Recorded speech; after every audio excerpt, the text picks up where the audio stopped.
What's good, guys? Welcome back to the channel. It's your girl Nika. So it is time for another Tea Talk, aka Nika's News.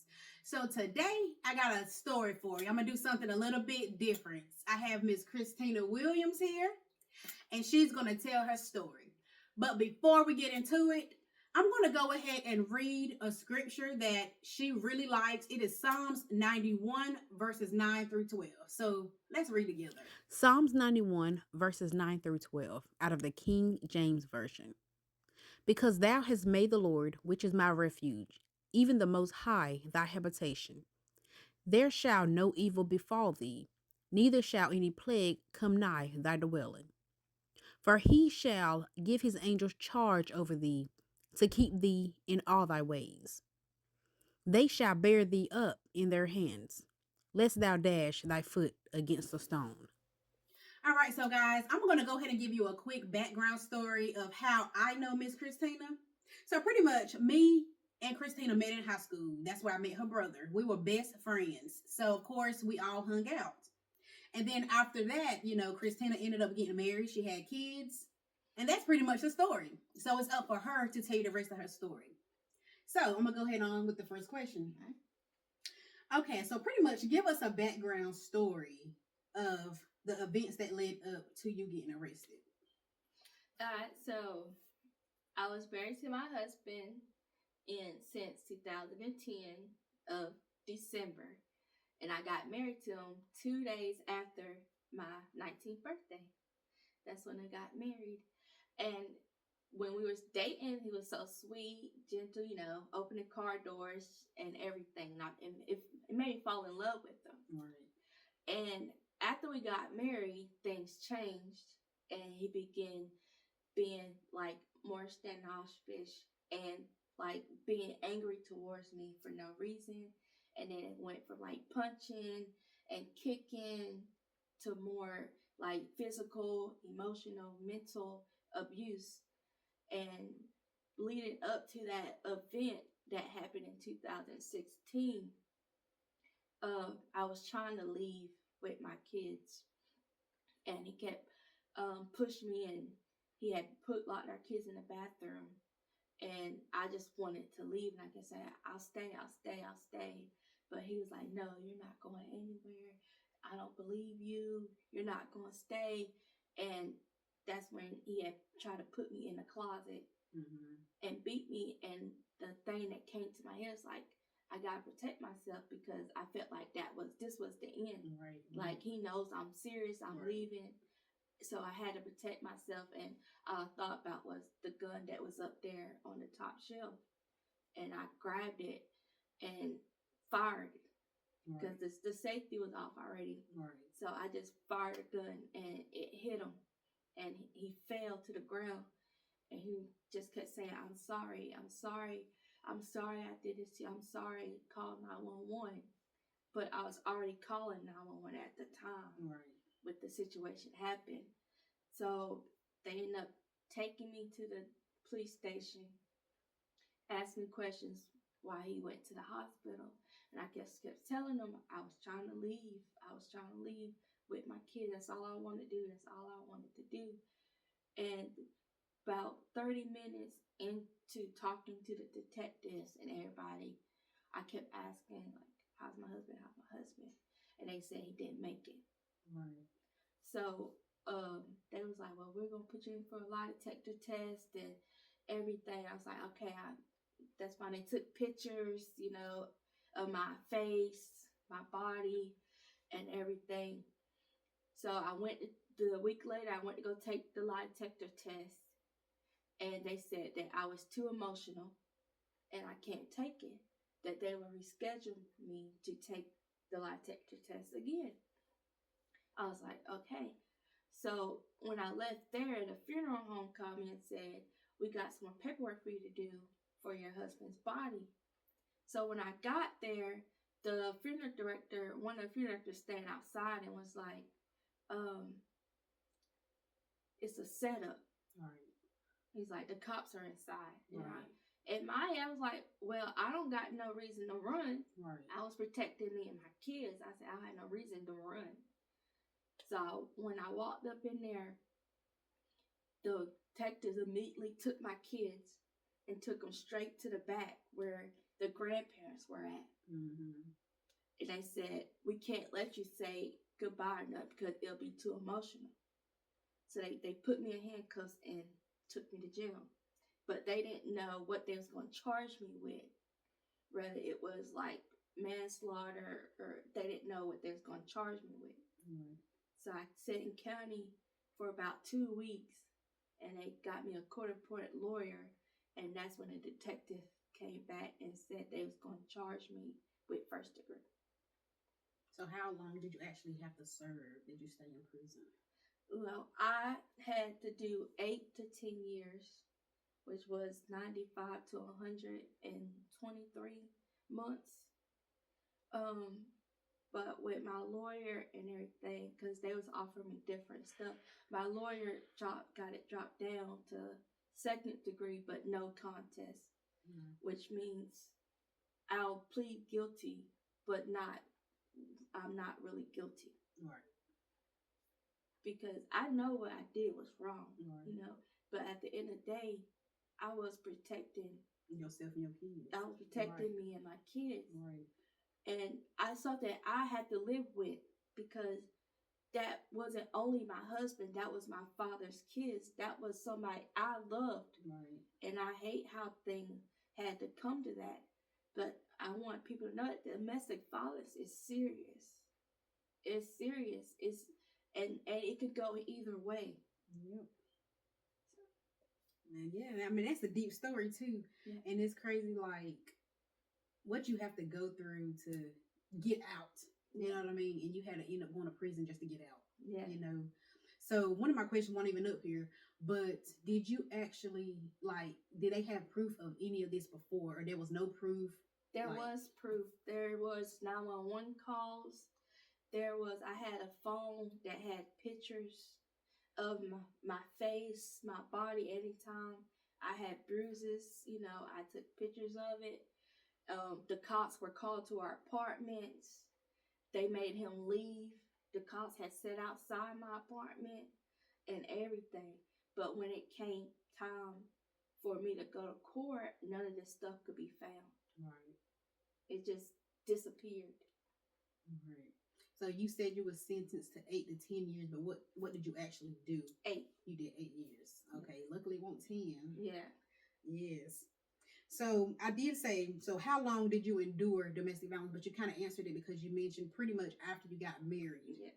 That's when it all started. And that's what most people report. Once they get married, they change. So how long were you actually married? Because I think you answered it too. Yeah, I was married for 6 years. Okay, 6 years. Yep. Well, that's actually kind of a long time. Yeah. Yep. And you already said how old you were when you got married. What you said, 19. Yep. So you pretty much answered most of this. What evidence did the police have? Yeah. And you said they couldn't find the evidence pretty much other than just what happened the day of. Yep. What happened the day And of. did they ever do the lie detector test at all? Nope. They never did the lie detector test. Before I even get a chance to do the lie detector test, I kept telling them, I can do it. They was like, no, you're too emotional. And they were supposed to schedule me to come back, but they never did because in court, lie detector tests are dismissible. Right. So even if I was able, it wouldn't have helped me because I kept telling my lawyer, I was like, let me do a lie detector. He kept saying they're inadmissible. It doesn't matter. Right. And I was like, that's not right. I said, that's not right because they told me that I was going to be allowed to take a lie detector test. Right. And why did they say it's inadmissible? Because they said once it's in court, it doesn't count because of it could be they don't know if it's really true, accurate, and all that stuff. Right. So they said it's inadmissible in court. So what's the point of them having them in the first place if they're not going to use it to help you in your case? That's useless. And our apartment and everything, there was holes in the walls. All the doors in the apartment were broke except for one. The apartment was damaged. Right. But when I was trying to show my lawyer the pictures and all stuff, everything was gone. Because he had my phone. I was like, well, look at the pictures. And he was like, there's no pictures up there. Right. And And then I was like, what? And then, like, from the apartment, they had put a statement in and said that there was nothing wrong with the apartment, just a lot of trash and stuff like that. And I'm like, I said, that's a lie. I said there was holes in the walls. So every way I went to try to prove myself, it was a dead end because everybody was taking the other side, and nobody wanted to come forward and tell the truth. Right. So did you ever tell anybody outside of your family or his family, anybody about friends, anybody about what was going on? Yeah. I told some of my family members. My dad, before he passed away, he knew what was going on, and he kept telling me, he's like, you need to leave him. But I was like, I can't, because I'm pregnant again with our second child. So I was like, I can't leave him because I dropped out of high school to take care of my dad who had cancer. So I had never finished getting my diploma. You know, I didn't have my license. I wasn't working and stuff. And when you're little, you know, everybody talk about the Bible and how marriage is this set in stone, yep. Right. You know, right, and everything. So I was like, I can't leave. Right.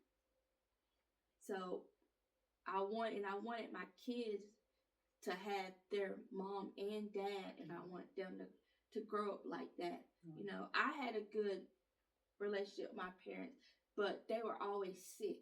Right. So I didn't get to do a lot of things growing up like normal kids, and I wanted my kids to have that normal life. And that's what I was trying for, but things just went a whole nother way. Right. All right, so getting back to these questions now, your story is definitely touching because of what you had to go through. So I do want to know, do you actually regret your decision? Yes, I do regret it because that was my love. Like, that was my first, you know, that's the father of my kids. And I wish so many times that I could have left. I left one time, but I ended up going back because he kept saying, I love you, I'm not going to do it no more. You know, I'm going to treat you right, I promise. And when you're young and like you're in love and you try to hope for the best. Right. And that's what I was hoping. I was like, well, maybe he changed, you know. And, you know, my dad was sick. My mom had already passed away. She passed away when I was 16. So I wanted this to work. I wanted to believe him. I wanted that relationship, like, so we could be a family. And I regret how things happened because when I lost him, I also lost a part of me because he was my husband. Right. My kids lost their father, and I regret it because I'm the one that took that from them. Right. So yeah, I do regret it, and I when I talk to my kids, I tell them everything I can about their dad. I don't tell them nothing bad. Right. Yeah, things happen, but that was their dad, and I wouldn't do that. Right. And it's like, you know, I know you pretty much wish you could have left. So is that what you would have done differently if you would have just left and stayed gone? I mean, yeah. he'll still be alive in the kid's life. I mean, you can't really predict how things would have turned out. Yeah. But he would still be here, you know. Yeah, because that night I had called my cousin, but she didn't answer. And then I called the domestic violence center, and I was like, I'm trying to get out before my husband gets home and stuff. And I was talking to her, and she was like, okay. And she was like, okay. She's like, okay. And then she got to the question, and she asked me, well, how old are your kids? And I was like, they're 5 and 6. And then as soon as I said that, she was like, oh, well, we don't have any space available right now. Right. And I'm like, huh? So I was just trying to hurry up, and I just grabbed their book bags, and I was just going to walk. I was going to walk somewhere and try to get in, you know, my phone, try to get in touch with somebody. But see, I didn't really have a phone. I had to go and use the neighbor's phone because I wasn't allowed to have a phone. That's So, crazy. yeah. That is crazy. So I would have to go over to the neighbor's house and use their phone and stuff because he didn't want me like calling my aunts and all that stuff. So one time I had figured out his password and I had used his phone while he was asleep, and I had called my aunt and just was telling her a little bit of stuff. And my aunt is from Philly, so when my aunt found out, she called, but he didn't answer the phone, but she left a voicemail. And a voicemail directed to him? Yes. I don't think that was a wise move. Oh my God. Yeah. She left a voicemail directed to him about him hitting me and stuff. And he got up and he heard that message. And he probably about to beat you to death. Yeah. I'm sure he did. Oh my God. Yeah. But so when everything happened, my brother's wife, my sister-in-law at the time, she worked with that domestic violence stuff, and I ended up getting in touch with her, and she ended up coming to pick me up from the police station that night because they didn't arrest me till a week later. And she took me to the domestic violence shelter, the same one I was supposed to go to that I called. Right. But when I got there, the lady said that she never told me to come Monday. She never told me this. And I was like, yes, she did. I was like, you're the one I talked to. Right. So they got me in a room with my kids. And then next thing I know, there was another lady there. And her son was around about the same age. But he was biting people and just... So when I was seeing how that child acted, I was like, so basically she just judged me. Based off of them. And my kids off of what they was dealing with at the moment. But she didn't say nothing to me, but she was like, well, I don't got time. In her head, she probably was like, I don't got time to deal with no more 5 and 6 year olds. I'm already dealing with this. Right. So basically, you just judged me and my kids before you even had a chance to actually see us or get to know us. Right. And that's not right. Domestic violence is supposed to be there to help you. The shelters is supposed to be there to help you, not to turn you away. Right. And that's what she did, but she acted like she didn't, but she did. Right. So with all this going on, do you actually think justice was served because you went to jail or prison? Do you think you got justice at all? No. I know what I did was wrong. But the system didn't do their job at all. There was 911 calls. There was so much going on that a cop, I went to the fair with my cousin. The cop knew me by my first and last name because they was called to our apartment so much. Because I was staying with my cousin at the time. He was like, yeah, don't go over there. You need to stay away from him. Don't go over there. But he knew me by my first and last name because they were called to our apartment so much. Right. But none of this came up. And it made me look like I'm the bad person and it's all on me. But when there was 911 calls, the ambulance coming out there, trying to take me to the hospital and everything, none of that was brought up. Right. They were trying to say that I did it out of anger. I did it for money. And that's not true. So would you have got money because he died or passed away or whatever? Yeah, he had insurance and stuff. So if something happened to him, it would come to me to help take care of my kids. So did you ever get that or no because you went to prison? No, I signed it over. To go to the parents? To go to my kids. Oh, okay. I signed it over to go to my kids, but the grandparents were their guardian. So they was able to use it. They was able to use it to take care of my kids. Right. So how much was it? I don't exactly know how much it was, because I know he's been working since he was like 16, so I don't know exactly how much it is, and I still don't know. Right. So you was 19 when y'all got married, but he was how old when he passed? He was 25, 26 when he passed. Okay, and you were how old? I was 24. Okay. When everything happened. Okay. So your grandmother, well, not your grandmother, but his parents took care of the kids. Did they get assistance from the government or whatever to help raise them outside of that money? I don't think so. So they pretty much was doing it on their own. Yeah. Okay. Yeah, that's kind of tough too, because I mean, at least you got them back though, right? Yeah, I did get them back, but when I signed my plea and everything, at the end of my plea, after I you know how you're in court and they go over the thing for your plea and all that other stuff.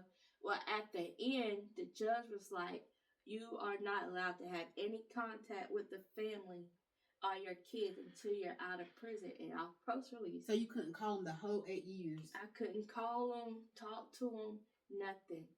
Wow. And it because when I first got locked up, I kept calling the grandparents. I kept calling. I was like, to try to talk to my kids. I want to talk to my kids. But the grandparents had went to the police station and said something. And so I wasn't allowed to call anymore. Mm-hmm. And I wasn't calling for them. I was calling to talk to the kids. Because I'm their mother. Right. No matter what, I'm their mother. Right. So, so I wasn't allowed to talk to them that whole 8 years. So I was mad. I was mad at myself. I was mad at my husband. I was mad at the system. I was mad at the grandparents. I was mad because everybody's trying to make it seem like it's all me. It's Right. all me. Right. But I'm the one that has to live with everything. I'm the one that remembers all the abuse and everything that I went through. Right. And I understand. So, guys, I definitely hope that you can feel for Miss Christina, because this is crazy. Like she said, domestic violence is serious. And this is things that a lot of people deal with on a daily basis. A lot of people are scared to come out. They're scared to tell the truth. They're scared to call the cops, or they don't want nobody to know that they're being beat, or whatever the situation is. People don't want to come forth. And a lot of times cops fail to do their job because they don't want to do the research. They don't want to investigate and find out the truth. They don't want to do anything versus, oh, let's lock them up. She guilty. It was, she just wanted some money. She did it because she could get this or benefit from that. She guilty, but really not knowing the full truth. So I'm going to go ahead and ask her real quick, because I want to know the background story of how things went when she was in prison. Just because she's now faced with this charge does not mean she was guilty in her eyes, of course, but she was guilty in the eyes of the law or whoever.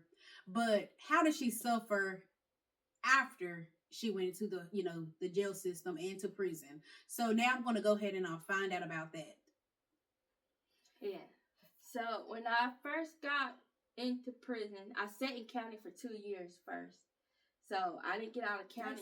That's crazy. Yeah, I stayed in county from November of 2016 all the way until November of 2018. It's when I finally got sentenced, and I ended up going to prison. And it's crazy how they move so slow, Yeah, I sat in prison with no bond, and they said even if they was to give me a bond, it would be too high. So my lawyer's like, just sit in county and use this time so it could build up with your prison time. Right. So the 2 years. 2 years counted. So you have to do actually 6 years in the prison. Yeah. Okay, that's still a long time though, but. Yeah. So when I got to county, I was mad. Like really, like I was mad at God. I was mad at myself. I was just mad. And when I stepped out on the yard at the prison, it looked like a college campus. Mm-hmm. There was everybody just walking around, everything, and I was like, it looked like a college campus. But when you get in there, they had top bunk, bottom bunk, and you're either on the top bunk or the bottom. And I was always on top bunk because I ain't never get a bottom bunk because that was for like medical people that can't get on top bunk and stuff. It's a big open shower. So you're not in there alone. Right. So I went from 6 years of abuse and not able to go out the house and do things. So now being locked up here, can't leave. Yeah, to Right. now being locked up in prison with someone else telling me what to do. Right. It's just the same as being in that relationship. Yeah. That's crazy. Yeah. Now, I do have a question. Is those shank stories true? When people really be getting shanked and making weapons, is that mess true for real? Well, not necessarily in the women's prison. But maybe in the guys. But yeah, maybe in the guys, because some of the prison I went to used to be a guy prison. Mm-hmm. And my toilet was messing up, and I had asked them to come fix my toilet because it was messing up. Mm-hmm. So when maintenance came to fix the toilet, they had to go and open up the thing, go inside the pipe and stuff.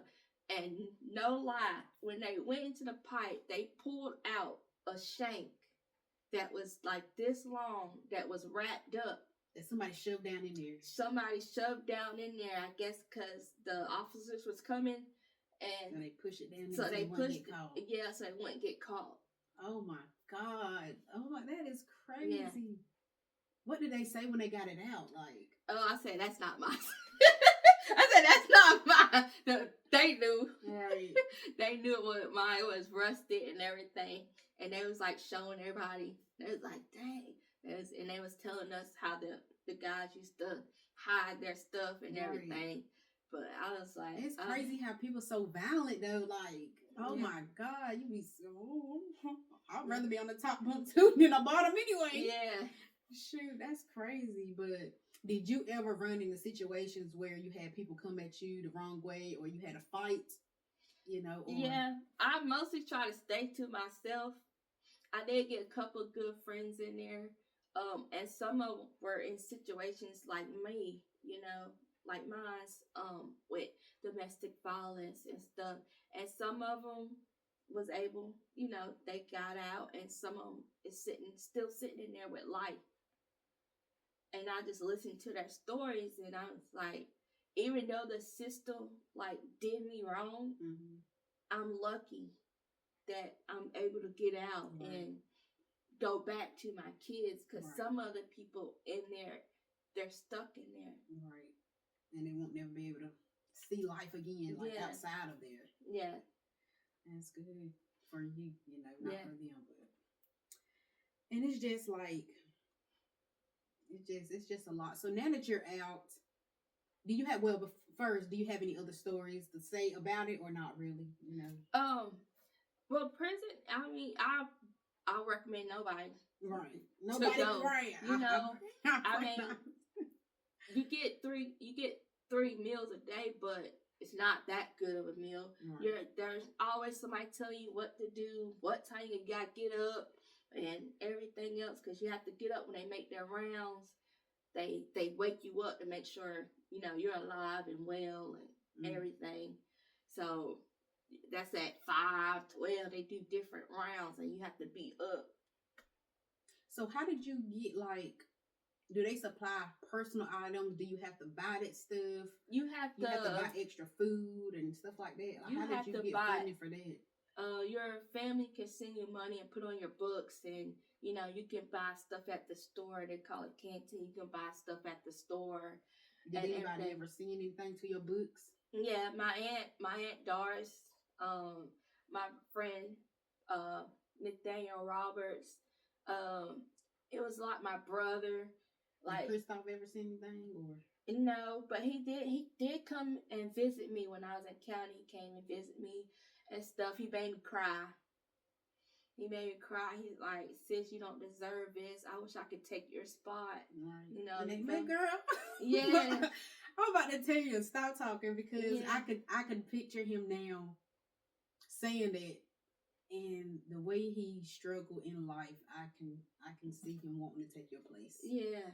Yes, he was crying and everything. He's like, sis, you don't deserve this. You always took care of mom and dad. You did this, you did that. You looked out for me. He's like, I wish I could take your spot. Why can't I just take your spot? Because you don't deserve it. And he had me crying. I was like, it's okay, bro. I said, I'm still gonna be here for you, you know. I'm still here, you know, Right. and stuff. But it was hard because that wasn't just my brother, that was my twin. Right. And I miss him every day. Right. And the crazy thing is that you seem to be really close with him, and you know, my boyfriend is a twin. And I would say they are opposite. Me, I would say they opposite. I don't even think they as close like you and him were. You know what I mean? Yeah.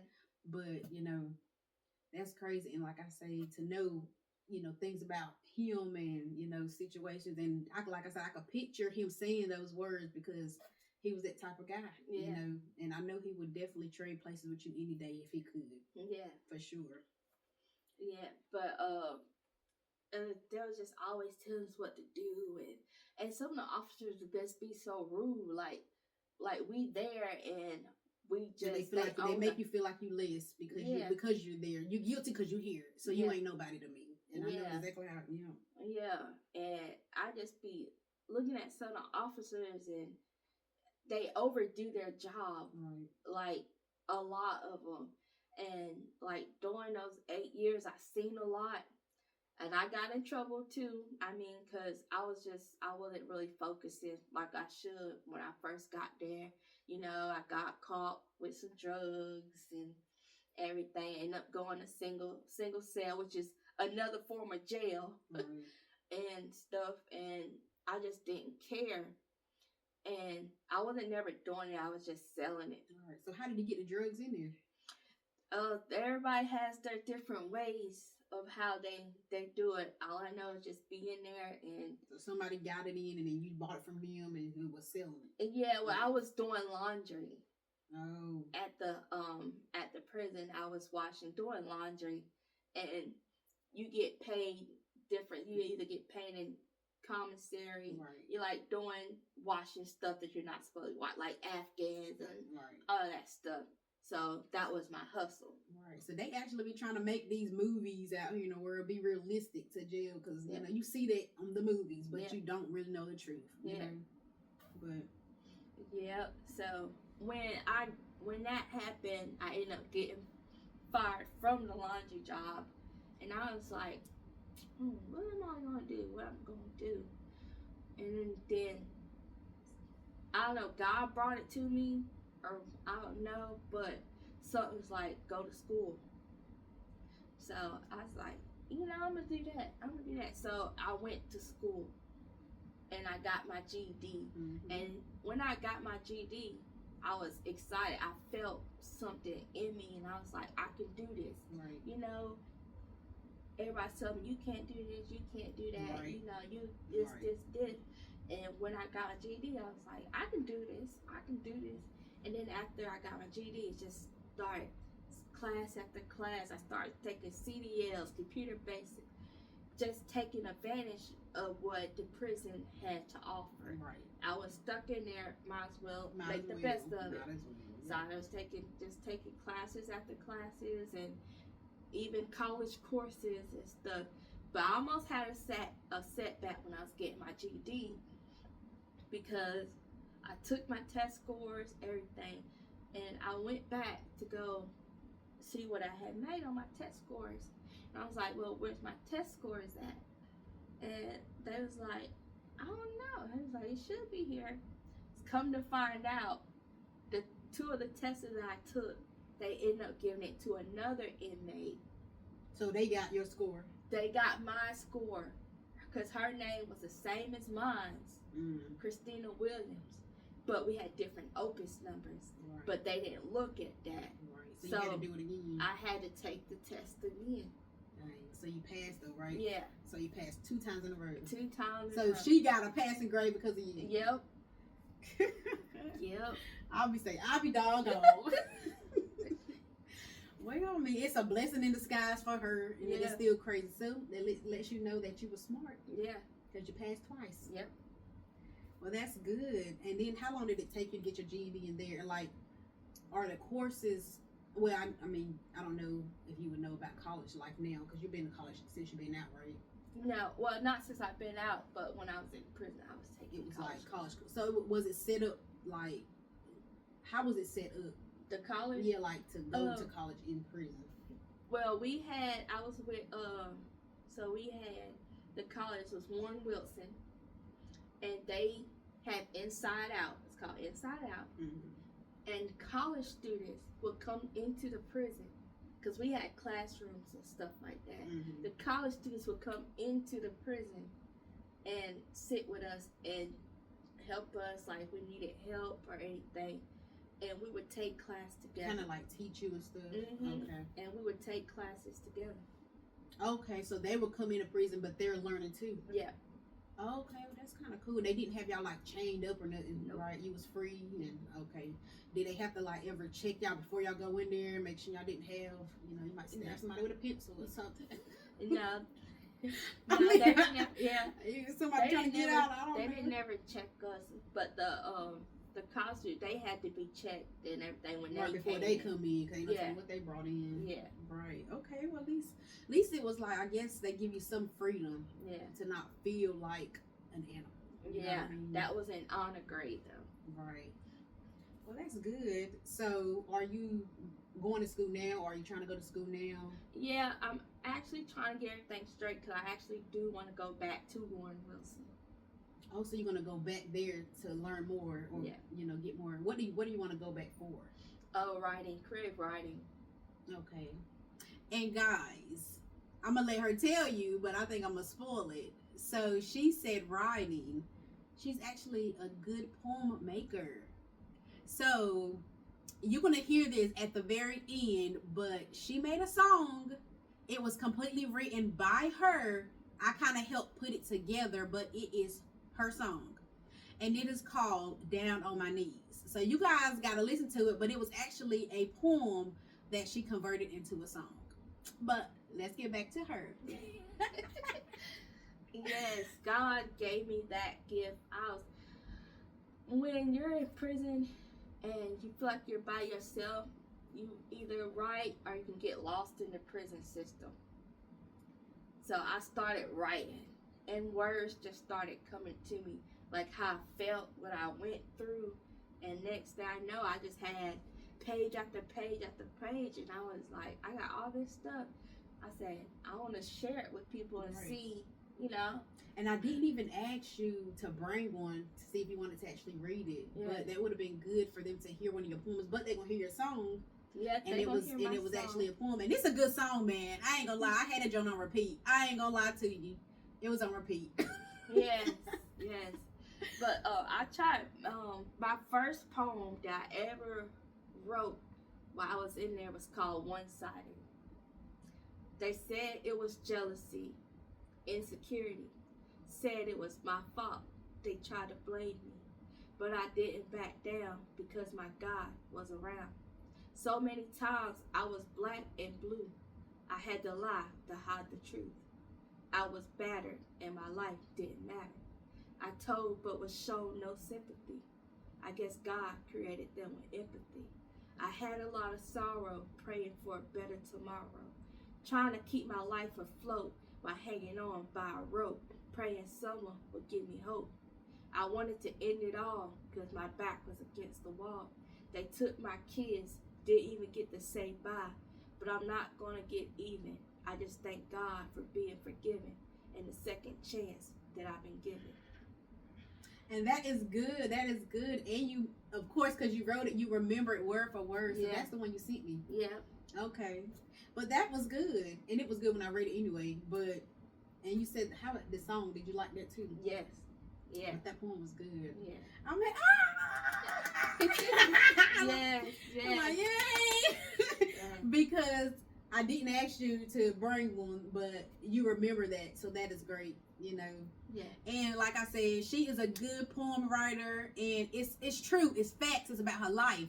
It's about how she feel, what she went through, because a lot of people go through stuff, and people are always trying to tell you how you supposed to feel, how you supposed to live your life. And I can relate, 100%. I can relate. But we're gonna move on to some more of these questions. So I know you be like, look, this is getting too long here. No.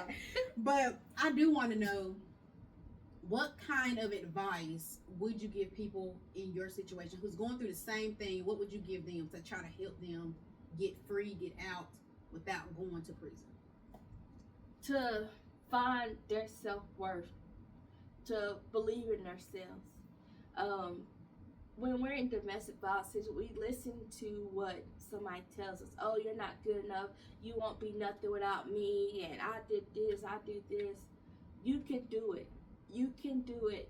Don't believe them. I'm telling you, you can do it. I'm telling you by my experience. And look, I've did all this stuff, accomplished all this, everything that I'm doing right now. I accomplished it by myself because I started to believe in myself and do things on my own. Yes, going to prison was not my plan or none of that stuff, but I'm also thankful that I went. Right. Because I was allowed to build myself back up. Right. And that's how I am the person I am today, because I was allowed to find myself and believe back in myself, lean on God and everything. And because of that, I'm at a place that back then I never thought I could be. Right. You know, I'm driving, I'm working. Shout out to Burger King on Vernon in Kingston, to the supervisors, Tracy and Christian, because when I first got out, you know, it was hard for me to find a job because everybody's looking at my record and nobody wanted to hire me. Right. But thanks to Christian and Tracy, they saw me for me. Right. And they hired me on the spot. Well, that's a blessing. Yes, it's a blessing. And I got into a good church, the Rock Church. I got in a good church with the pastor and his wife. They've been blessing me. You know, I got into peer support. They paid for it. And I was able to, now I'm a peer support specialist. Mm-hmm. And I'm working at a company called Oasis. Mm-hmm. And I'm thankful for that because I'm able to do this. I'm thankful to my aunt Doris and my aunts because they never stopped. You know, every time I wanted to quit or give up, they was right there saying, "You got this. Keep going. Keep going." Right. You know, I'm thankful for my kids, even though they wasn't in my life. And when everything happened, they were still in my life because everything that I did while I was in prison, you did for them. I did it for them. Right. I did it for them. And I want to thank my friend Nathaniel because he was there and he helped me, you know. Mm-hmm. And I'm just grateful for all the help that I was able to get because some people can't get that help. Right. So, and that's why I'm doing this and telling my story and stuff because I want to help others. Right. So they won't get in that situation. Because I don't want to see nobody in the grave and I don't want to see nobody in prison. Right. So if you're in a situation like that, get out while you can because I'm telling you, it's only going to end one way. Right. Give that space. Work on you. Do what you have to do. And if it's meant for y'all to come back together, then come back together. But don't feel like you're stuck. Right. Because you're not. Everybody has a choice. I just happened to make the wrong choice and I ended up staying, and that's how I ended up in a predicament that I was in. Right. But everybody has that choice to walk away. Right. And it's just crazy because everything that you're saying, I can relate to 100%. Like you said, everybody got a choice. You have a choice of how you want your life to be. You have a choice of who you have in your life, who's around you, you know, who's in your corner, whether they're good, bad, or whatever. You know, you have a choice. And I'm going to just say this. This is not my story, but I want you guys to know that you should never let anybody bully you, control you, think they have anything over you, try to blackmail you, threaten you, harass you, anything. Do not let anybody feel like they got a hold over you, whether it's a family member, a friend, girlfriend, boyfriend, husband, wife, anybody. Because nobody can judge you. Nobody can control you. You know, only God, just like she's saying God, only God got the last say so in anything. Sure and I just does. wanted to say that because I can relate. And people in this world always feel like they got a hold over somebody. Yeah. And they don't know anything about you. They don't know anything about you, but yet again, they come to you acting like they do. Yeah. You know? But my last question, you pretty much already answered it because I was going to ask you, what accomplishments have you gained since you've been out? But you pretty much summed it up because you just said everything that you're doing, all the blessings God has blessed you with, all the connections that you have come across. And I did have one more question too about your kids.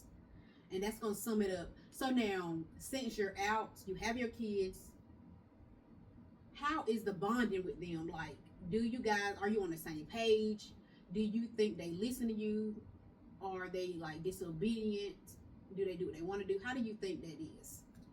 They listen, and it's a process. You know, I got us in therapy from everything, you know, dealing with their dad and everything, and me going away and being in prison, and now, you know, I'm back in their lives.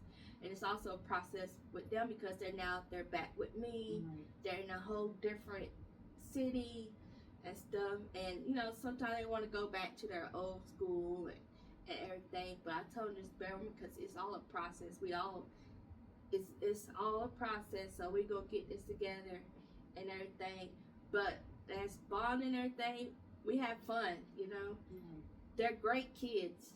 They don't be disrespectful or nothing. Do they ever at all blame you or say anything, you know, that might hurt your feelings? My youngest one did one time, but I know it's just, I don't judge them because I know it's just stuff built up and they don't really know the truth. You know, they know what other people had told them, but they don't know my side and what really happened. But they're going based off what other people is telling. And over time, I would talk to them and let them know, you know, truth when they're ready. Right. You know, but right now we just enjoying each other. You know, going out to eat, playing the video games and stuff. You know, which Trayvon is tied 1-1. Okay, so we need a rematch. We've been playing. We've been playing Madden. Okay, and I beat him first, Mm-hmm. and then, you know, he won. So he won this time. So he's so excited, and he's just all over. So I was like, it's tied 1-1. Right. So we be playing the games together, going to the park and everything, and I'm just enjoying that with them, and it feels like it just fell right back, like I never left, even though they were 5 and 6, and now they're 13 and 14. Right. It just fell in the space where it felt like I never left. Like we're playing the games, we're doing stuff together, and it's like a family thing, and it just feels so good. Cause like in prison, I was so worried. Like, what are they telling them? Right. You know, will they love me? Like this, and like you just keep thinking. And did they ever tell you stories about what they told them? Did they ever say bad things about you? Not necessarily. They had told me some stuff, just their version of it, what they heard and stuff, and I just explained my side. All right, so now we're back. We had to take a little break, guys. But so we're gonna go ahead and end it out here because you were talking mainly about your kids. But do you feel like you missed a lot of time with them? Yes, I do. It's a lot of stuff that I miss, and with that time you miss, you can't make up. So I'm doing just being their mom now, and you know they're teenagers, so it's gonna be that time where they're gonna need their license, cars, and everything else. So then at least I think I get to see them graduate and everything, because some people don't get that opportunity. Right. So you said they were how old? They were No, I mean, how old are they now? 13 and 14. Okay, 13 and 14. Yeah, we got some more years before they be trying to talk about Mama, I need a drive.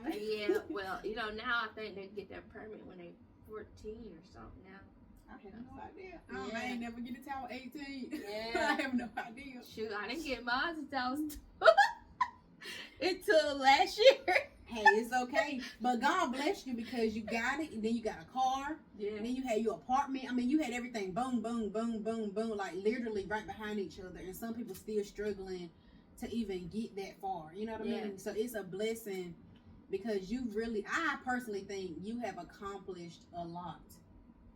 You know, you got out of prison and you was like, ain't nothing gonna stop me. You know what I mean? And your faith in God is like unbelievable because you trust in God. He got you through it. You got out, and then I feel like you're on top of the world. You know, and you didn't mention, but aren't you trying to write books? And you said writing, but you didn't say nothing about your book. Yes, I am working on a book to hopefully have it out this year. It's just talking about my life growing up, you know, my marriage, going into prison, coming out of prison, and it's a lot, but I think a lot of people will relate to it. You know, I lost my mom when I was 16. You know, my dad a month before my 20th birthday from cancer.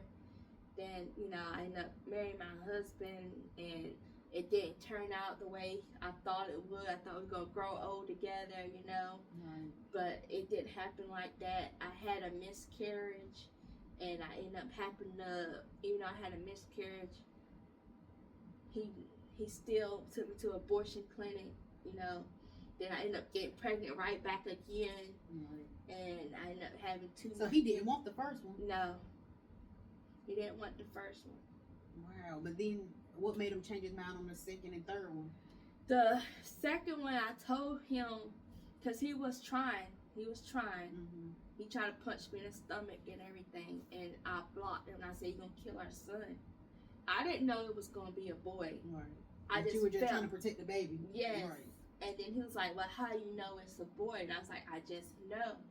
And the whole time through my pregnancy, I just kept saying, "God, please let it be a boy. Please, please let it be a boy." And when I went to the ultrasound, they said it was a boy. I was like, "Thank you." And I was crying. So what if it would have been a girl? Do you think the outcome would have been different? Yeah. And girls are sweet.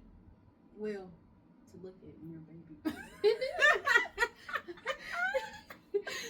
Oh, because my daughter, she's sweet, but she a handful. But I love Josiah. I just feel like, I'll be like, sometimes you shouldn't have favoritism, but sometimes I'll be like, Josiah, don't tell your sister. Yeah. You my favorite, boo boo. Yeah. But no, I love both my babies, but you know. Yeah, and then with my second one, third one, he was planned. Because he was like, "Come on, I want another baby." Really? Yeah. That's how he said, "Come on, I want another baby." And so my last child was planned. But just talk about that, and then, you know, going to prison, and then like my twin finding our real parents and stuff, because me and him were adopted when we were babies. And he found our real parents and meeting them for the first time. Even though I was in prison, you know, I called them and we FaceTime and stuff. That was me meeting them for the first time, all my sisters and brothers and everything. And then I got a news that I wasn't expecting, you know, when I was in prison. A year before I was about to get out. I called my mom, and she had texted me on the tablet, and she was like, "Call me." But I couldn't call her right then, because I was heading to a domestic violence class. So I called her when I got out, and I was like, "Hey, Mom, you know, how you doing?" and stuff. And she kept saying something. I was like, "Huh? What are you talking about?" And she was like, "Christoph's gone." I was like, "Well, go get him. What are you talking about? Go get him." Right. You know, I wasn't expecting her to tell me that he had passed away. Right. And I just started, in prison, I just started breaking down, crying, screaming, ran out the building, everything. And people, they didn't know what was going on. The officers, nobody. they didn't know what was going on. They thought I was getting stung Right. by some wasps or something.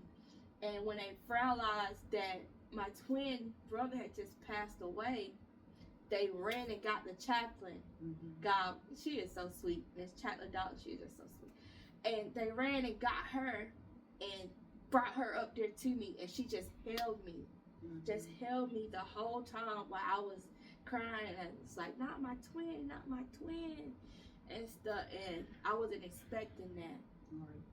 because I just talked to him 2 days before that. Right. He was like, sis, I'm gonna see you $20. I love you. I can't wait for you to get out and all this stuff. And then next thing I know, he's gone, Right.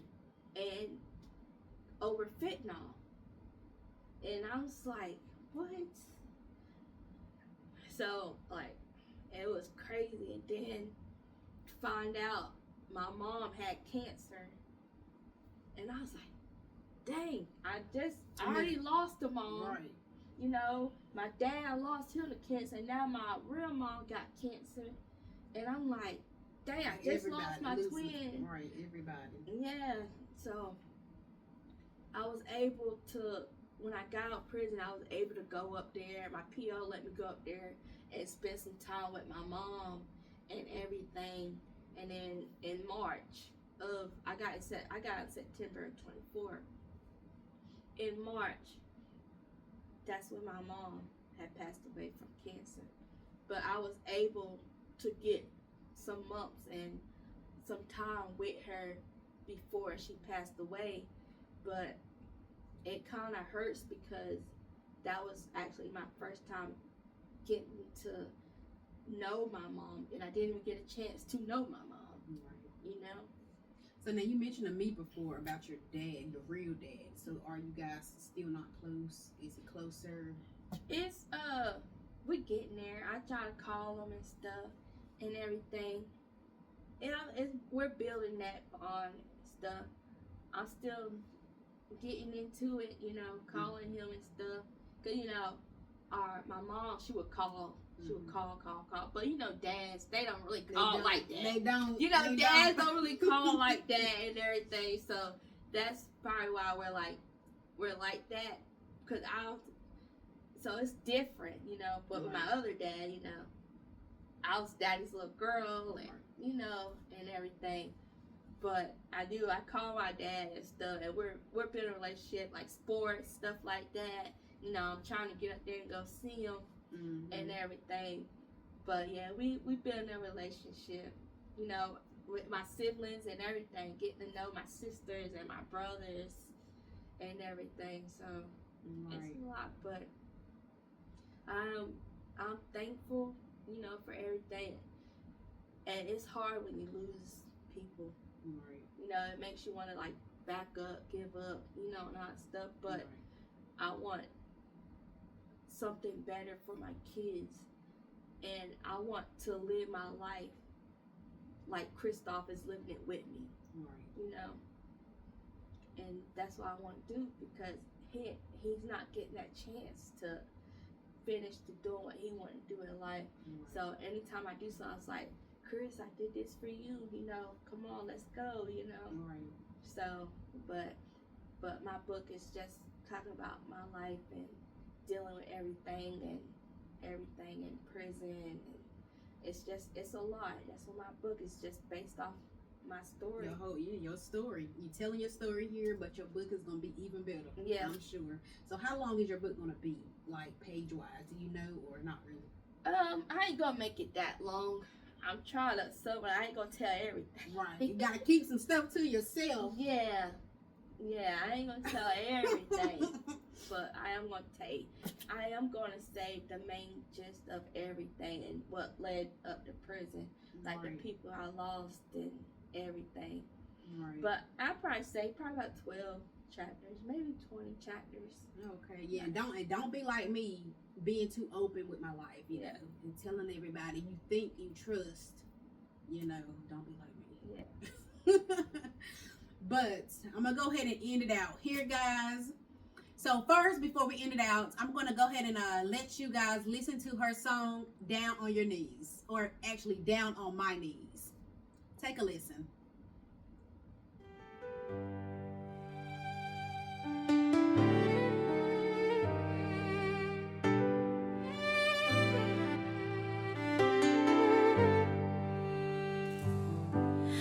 down on my knees, letting you know that you and my kids are my main priority. When this life is over, yeah, I wanna stand at the throne, be in your glory, see the things I've never known.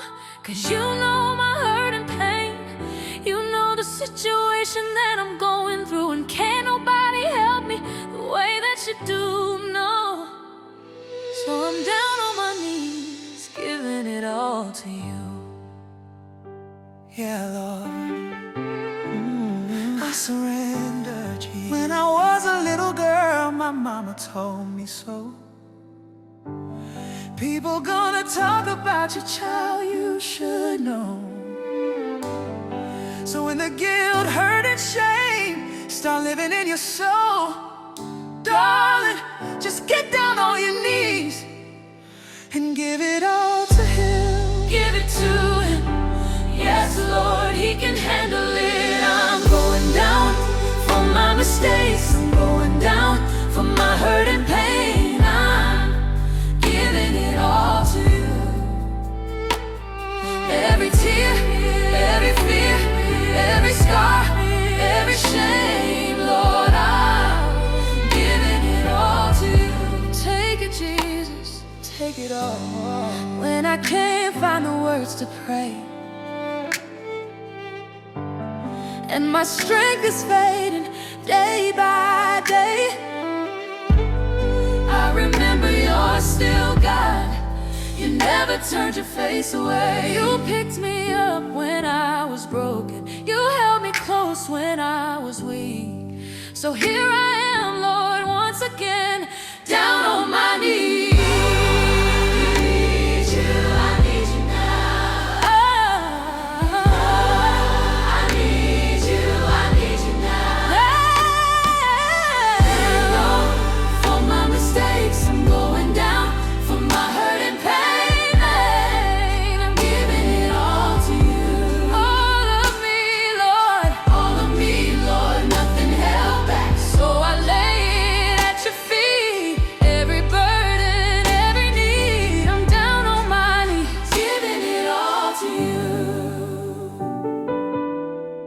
I trust you, I believe you.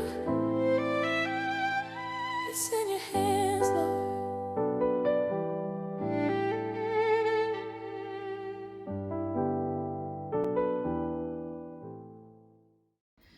All right, so guys, I hope you enjoyed her song, and I also hope you enjoyed the scripture that I read in the beginning. Now, this is her story, her truth, her life, of what happened to her before she went to prison, what happened when she went to prison, and what happened after she went to prison. This is Christina Williams' story. So again, do not pretend to know her, because you do not know her, because it's her story. But guys, we're going to go ahead and end it out here. But I want to thank you for watching Nika's Tea Talk, aka Nika's News. Make sure you share, like, and comment down below. If you can relate to her story, go ahead and let her know.